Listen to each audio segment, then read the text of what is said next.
Through this video, we keep the cherished memories of our mother and father alive in the hearts of our family, especially for their two sons, who will soon carry forward their legacy.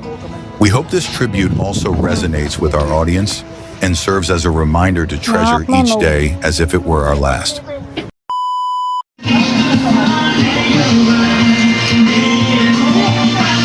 Tingin dito, Anika, oh. Bukas mo yung mata mo.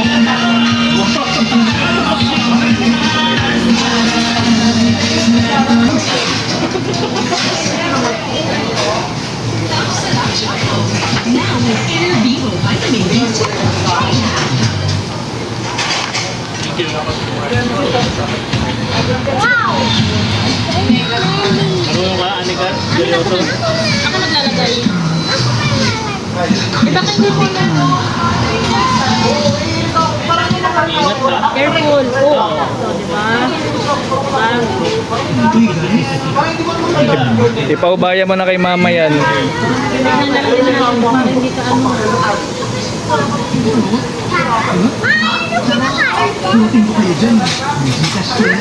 Wait lang, maglalagay na tayo para.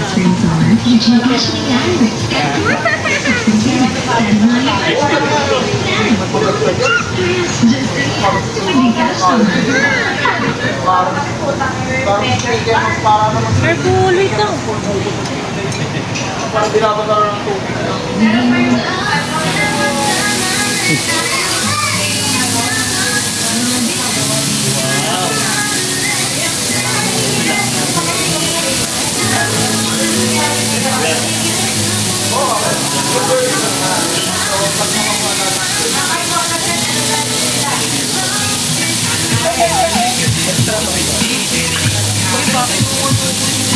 Ganito kasi ano.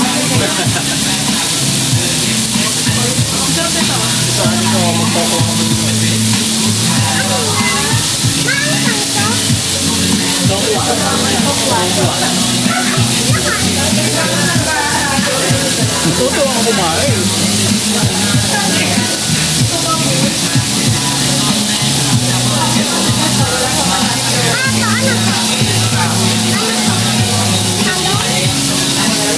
Hindi.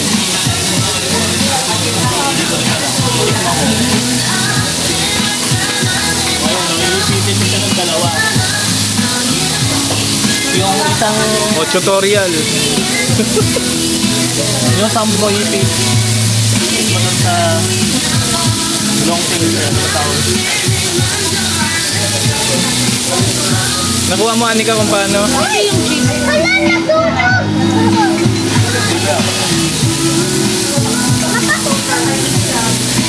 Ikaw, Vic, marunong ka mag-ano? Balik na rin mo.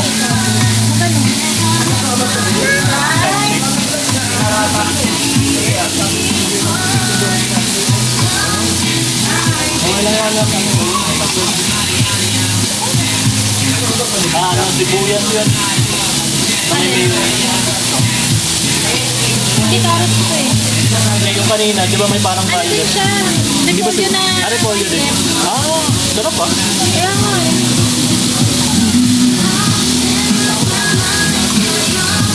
May anghang eh, kaya akala ko sibuyas. Kaya nga kakuhan kanina. Pero nang pinagkakauli na tayo.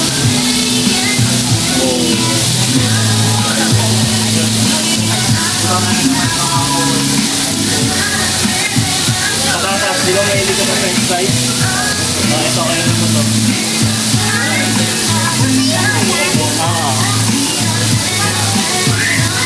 Tikman mo patatas yan, masarap yan.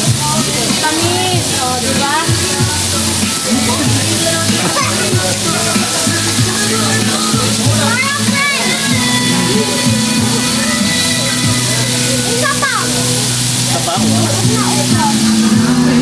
Ayan, so dinalaw namin yung mama and papa namin sa Heritage Park sa May Taguig.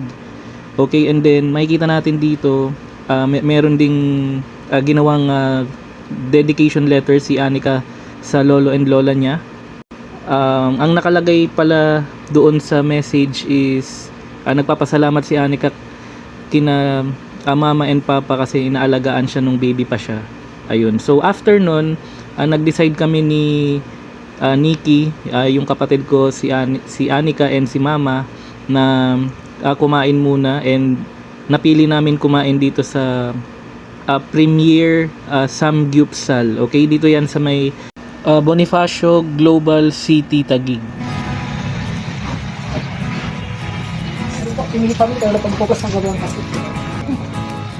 Ito, pag nakaplapas-tapos, sabay-sabay yan nakiplas.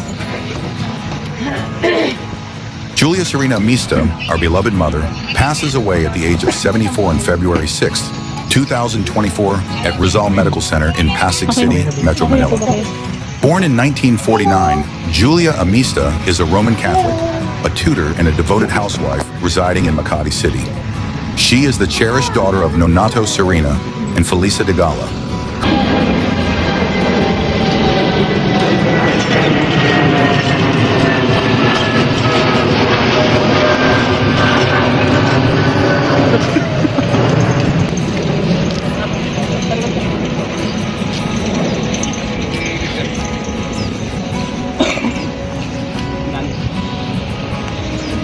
Julia's sons confirm the accuracy of the information provided, and the certificate is prepared by Administrative Aid 3, Senan Soria Jr., on February 6th, 2024. For our beloved father, Nicholas S. Mista Sr., we extend our deepest gratitude. Thank you for everything, for all the happy memories shared with family, friends, and everyone who has the privilege of knowing you. Thank you for teaching us not only academics but also essential life values. We are forever grateful for the joyful and fun moments we share. We strive to be good fathers to our own families, inspired by your example. The Amista family also acknowledges St. Peter Memorial Life Plan and Chapels, a dedicated memorial service company that provides professional and traditional services to the Filipino public for over 30 years. Special thanks as well to Heritage Park in Fort Bonifacio, Taguig, the premier memorial park of choice for Filipino families, offering a meaningful place of remembrance and tribute.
Oo, hanggang.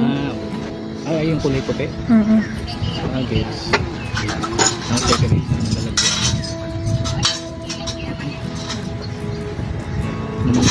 Ang ibabaw siya. Kasi ibabaw na lang ano? Pwede. At nasang hit ni mama yung nandun sa taas. Dito.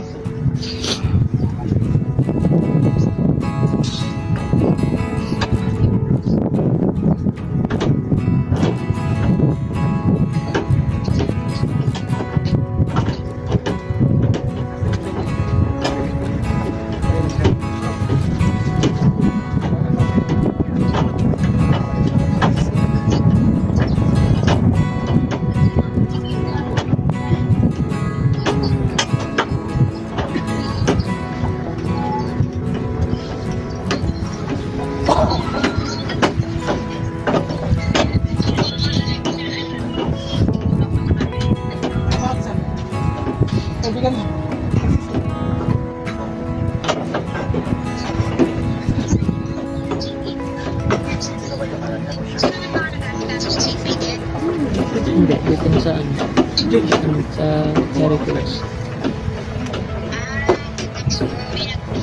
May nag-aasikaso dyan. Yung sa cemetery wala na, yung sa St. Peter wala na.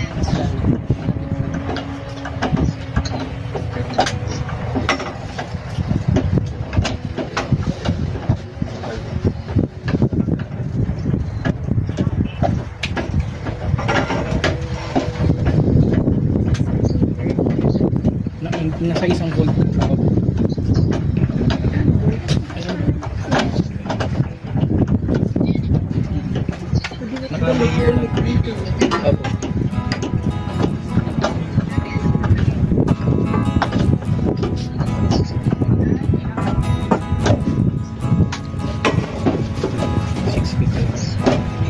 Expect na ba?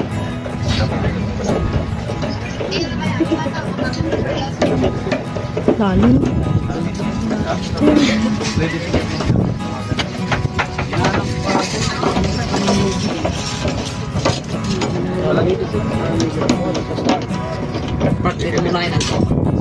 Okay.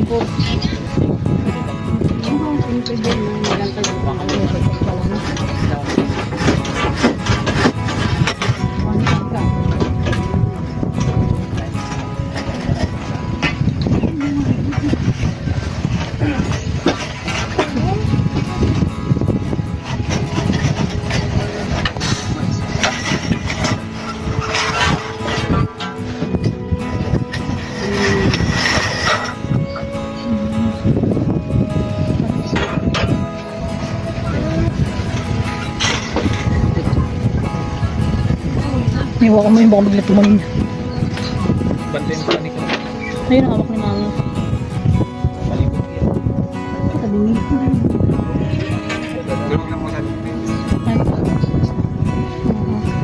Tapak dito kasi ano, plywood lang. Malapit lang kasi medyo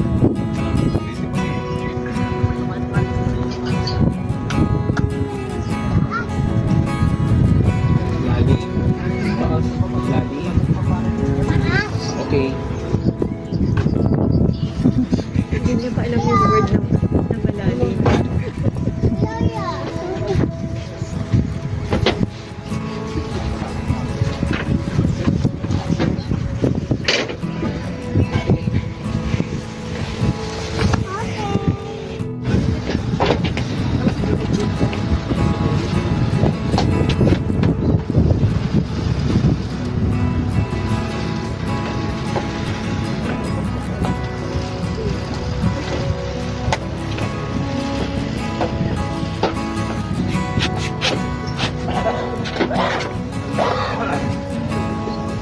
The mention of St. Peter Memorial Life Plan, chapels in Heritage Park in Fort Bonifacio, Taguig is not a paid sponsorship. We acknowledge these places with respect, as they offer comfort to families as they honor the lives and memories of their loved ones. Through this video, we keep the cherished memories of our mother and father alive in the hearts of our family, especially for their two sons, who will soon carry forward their legacy. We hope this tribute also resonates with our audience and serves as a reminder to treasure each day as if it were our last. We invite you, our viewers, to share memories of your loved ones in the comments below. Let's continue the conversation and honor those who have touched our lives, keeping their legacies alive through our shared reflections.